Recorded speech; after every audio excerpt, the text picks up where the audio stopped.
Imagine if a single touch could take a life. The young noble, the Duke, was cursed long ago by a witch, abandoned by society and even cast away by his own family. But by his side is Alice, his fearless maid who refuses to leave him no matter what. The story begins with the Duke writing a letter to his parents. In it, he tells them that his curse, one that causes everything he touches to die, still shows no signs of breaking. We then see a flashback where his mother, afraid to live with him, suggests sending him away to their villa. She coldly refers to him as death incarnate. He touches a flower on the table, and it instantly withers. As he continues writing the letter, he is interrupted by his maid, Alice, who tells him that his tea is ready. Victor feels uneasy with how close she stands to him. Victor admits that he never actually sent the letter, claiming he was only practicing. And why she keeps seducing him even though she knows his touch means death. And Alice suddenly lifts her dress, teasing that he must want a peek. Flustered, Victor denies it and warns her to stop her constant teasing. Alice apologizes but admits she simply can't help herself. Victor, however, tells her that he worries for her safety, because the last thing he ever wants is to lose her. With her face leaning dangerously close, she offers him another cookie. Victor reaches out for it, but before he can take it, she slips it into her own mouth. He freezes until, hesitantly, he takes a bite from the other side. The moment is charged, and when Alice lets out a soft moan, his face turns crimson. She teases him, calling it an indirect kiss, and Victor's shyness only deepens. Later that day, Victor sits alone on a swing. The world around him is quiet, yet his mind roars with thoughts of the curse. As he lowers his head, lost in sorrow, a small butterfly drifts past him, brushing lightly against his hand. In an instant, its delicate wings shrivel, and it falls lifeless to the ground. That very moment, Alice appears and tells him that his reaction only makes her want to tease him even more. She playfully lifts her gown again, trying to lighten his mood, but Victor's face flushes red as he warns her that he's still a man, one who might give in to her temptations. With a mischievous smile, Alice steps closer, pinning him against the tree without ever touching him, and whispers whether he'd like to touch her. The next morning, Alice greets Victor in his bedchamber with a bowl of water to wash his face. After he finishes freshening up, she brings him breakfast. Victor insists he isn't very hungry, but after Alice's gentle persuasion, he finally gives in. She decides to feed him herself. As Victor opens his mouth for a bite, Alice's gaze lingers on his lips, her eyes fixed and unwavering. Teases him softly, "Why don't you look at my lips too?" His cheeks burn crimson, shyness overwhelming him. When he finishes eating and prepares to leave, Alice suddenly says, "By the way, your childhood friend wants to see you." The next day, Victor grows anxious at the thought of meeting Philip and even considers canceling, but Alice gently reminds him that it's already too late. To his surprise, he realizes that Alice not only remembers Philip but also overheard him rehearsing what to say. A flicker of anticipation stirs within him, and he decides to change into a different outfit. As Alice helps him with his tie, she leans a little too close, her chest brushing dangerously near his face. Flustered, Victor averts his gaze and pleads with her not to behave that way in front of Philip. The thought of another man seeing her bare skin unsettles him. With a soft smile, Alice reassures him it's only for him. When Philip finally arrives, Victor greets him at the door with awkward formality, bringing up a prank he used to play on him in their childhood. Philip looks embarrassed and apologizes, but Victor quickly clarifies that he meant no harm and takes a step closer. Immediately, Philip's bodyguard moves between them, his stance protective, and Victor freezes as he notices the fear in their eyes. They sit together, but the air feels heavy. Victor realizes his hopes of rekindling an old friendship may have been foolish. His gaze then shifts to Alice, recognition dawning in his eyes, and he questions why she's with Victor. The inquiry unsettles Victor, but he calmly explains that his butler is currently ill and that Alice is simply assisting him until the butler recovers. As the tense conversation drags on, Philip pulls out a cigarette and lights it. In the process, he accidentally bumps the table, sending the vase of flowers toppling over.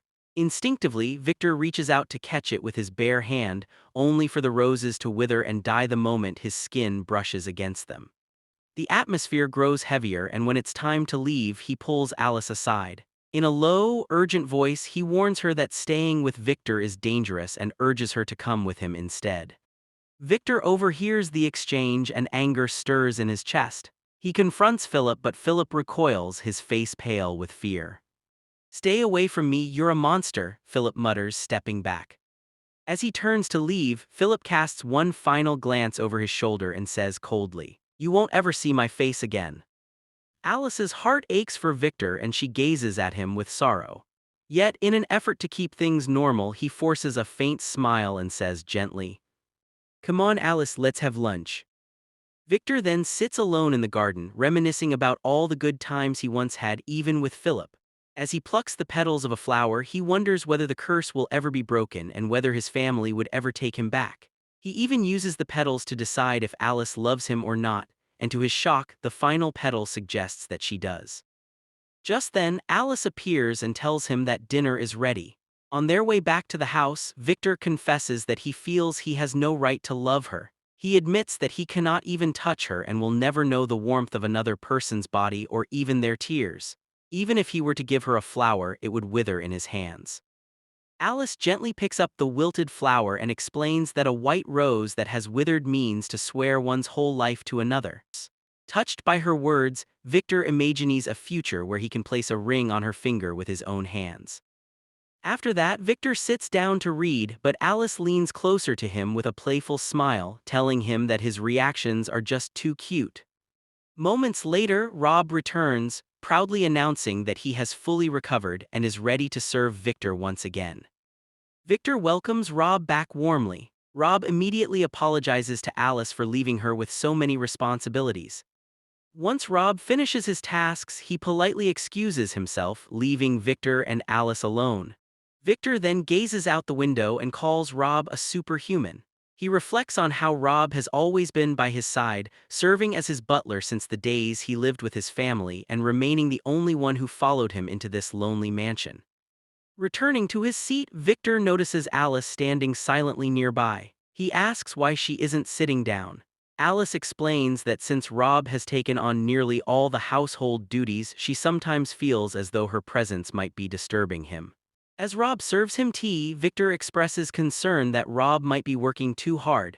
He gently suggests that Alice could share some of the tasks as well. Before leaving, Alice mischievously gives Victor a brief, teasing glance beneath her gown. Later, as Victor walks down the hallway, he suddenly hears Rob calling out to Alice behind him, only to realize Rob is actually reaching out toward him.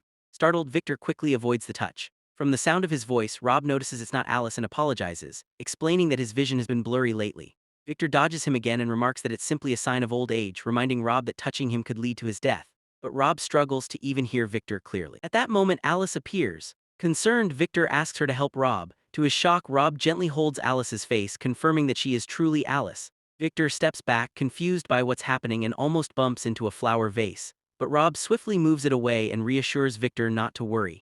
Meanwhile, Victor sits at the piano writing a song. He quietly admits to himself that if his family were ever to disown him, he would try to make a living through music. Suddenly, Alice enters, startling him. She apologizes, saying she heard the music while cleaning. Flustered, Victor scolds her and tells her to get back to her duties since Rob is supposed to be resting. As Alice cleans in front of him, Victor finds himself unable to look away. She catches his gaze and teases him, but he accuses her of doing it on purpose. With a sigh, he sets up a chair and asks Alice to sit and watch him play, suggesting she leave the cleaning for later.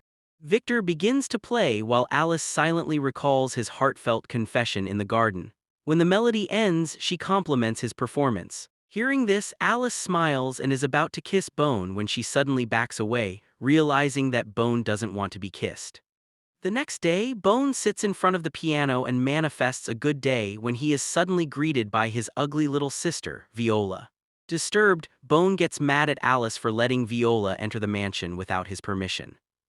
After regaining his composure, Bone observes Viola and notes how his sister is the type of woman that ends up alone with a bunch of cats. Like always, Viola teases her brother by asking if he wants to clap the maid's cheeks. When Bone confirms, she tells him that Andrew Tate would be so disappointed in him right now. So, to help Bone become a Sigma who attracts all the fatherless girls, Viola tells him to rope Max so he can get Ice Guide into a world where he is hot. When it's time to leave, Viola tells Bone to break the curse so he can return to their family house. As she departs, Rob comes to greet her. Seeing Rob, Viola turns scarlet. Watching his sister, Bone realizes that Viola likes her men like her whiskey, old and complex. Later that day, Bone encounters a black cat, causing him to freak out. After a whole bunch of drama, Rob notices a note stuck inside the cat's collar. Upon reading the note, Bone realizes that the cat was abandoned by her owner just like he was. Thankfully, the cat finds a new family, which ignites hope in Bone's heart. At night, Alice finds Bone in the ballroom admiring the moon. As Alice comes to call him for dinner, Bone reveals how his grandfather, father, and Alice's mother would dance together in this very room. After sharing that bit of history, Bone asks Alice to dance with him. Accepting his invitation, the young couple sway in perfect harmony, never touching, yet close enough to feel the rhythm of each other's hearts. With nothing better to do since he's a Nepo baby, Bone plays snooker with Alice. The terms of the game are simple. The loser has to do anything the winner says. Just when Bone is about to win the game, Alice uses her womanly charms to distract him, causing him to lose. After taking the L, Bone worries that Alice will make him clap her or some crazy stuff. But to his surprise, Alice asks him to visit the town with her. When he asks why, Alice reveals that there's a costume festival going on, which means he can hide his ugly face and relax around people. Later that day, Alice dresses up as a goth mommy while Bone dons the costume of a plague doctor. However, due to the thickness of the costume, Bone ends up falling and getting lost. In the meantime, Alice is greeted by a masked woman who mistakes her for her mother, Sharon. When the woman realizes her mistake, she quickly departs, leaving Alice confused. On the other hand, Bone is stuck with a crying boy who is as lost as he is. Suddenly, Bone sees a piano and starts to play in hopes of consoling the boy. The boy looks at Bone and tells him that while he wanted some mommy snuggles, this beat slaps too. As Bone continues to play, the townsfolk start joining the zesty-ass rave. Seeing everyone grinding with wenches, Bone wonders where Alice is until she suddenly appears before him. While cruising around town with Alice, Bone learns that the people have heard stories about him and know him as Death Incarnate. The name upsets Bone, and he tells Alice he's just a little guy with a curse. Changing the subject, Alice asks Bone if they can climb the clock tower. Upon arriving at the top, Bone admires the moon as Alice narrates a fairy tale about a princess who fell in love with the moon. As the story goes, the beautiful princess was engaged to a handsome prince when a jealous witch took the prince and dropped him off on the moon. With the prince gone, the princess would offer kisses to the moon every night. Hearing the tale, Bone says how the prince must be banging some avatar-looking hoes in Uranus. Unable to hide his pain with comedy, Bone tells Alice how they are in the same boat. Even though they're close, he's unable to give her backshots. When Bone tells Alice that he loves her and is sorry for letting her W get all dusty, Alice assures her Chan that she will wait for him to raid her W. After returning from the festival, Bone heads toward Alice's room, only to find her butt naked. Trying not to bust on sight, Bone consoles himself and asks Alice to dress modestly. Accepting the order, Alice puts on some clothes and invites Bone into her room, revealing how she plans on making him feel good. Thinking it's finally Freaky Friday, Bone surrenders his free will to the thick goth mommy before him, but to his utter disappointment, Alice asks to fall asleep instead. After teasing Bone a lot, Alice assures him she will be right by his side. And as Bone is about to drift into a land where he jingles the junk in Alice's trunk, he tells her to go on a date with him. A few days later, Alice finds herself on a boat with Bone, who tells her he wanted to show her a meteor shower. Pleased, Alice expresses her joy at having Bone all to herself. Unfortunately, the romance is ruined by a gust of wind that carries Bone's hat away. When Alice stands up to catch the hat, she ends up falling into the river. The sight of anything other than him making Alice wet really gets under Bone's skin, and he tells her that if it wasn't for the curse, he would have made her wetter than the river. Meanwhile, Alice, wanting some action, demands that Bone kiss her, but Bone quickly reminds her that she will die if he kisses her. In response, Alice tells him that to die by his kiss would be an honor. Despite all her insistence, Bone refuses to kiss her, so in the end she pushes him into the water. With the meteor shower over, Bone frustratingly reveals that he wanted to confess his feelings, but since the moment is gone, they should W alone in their rooms. If you loved this anime story and want to know what happens next, drop a comment below and I'll make part 2 just for you. Don't forget to like the video and subscribe to the channel.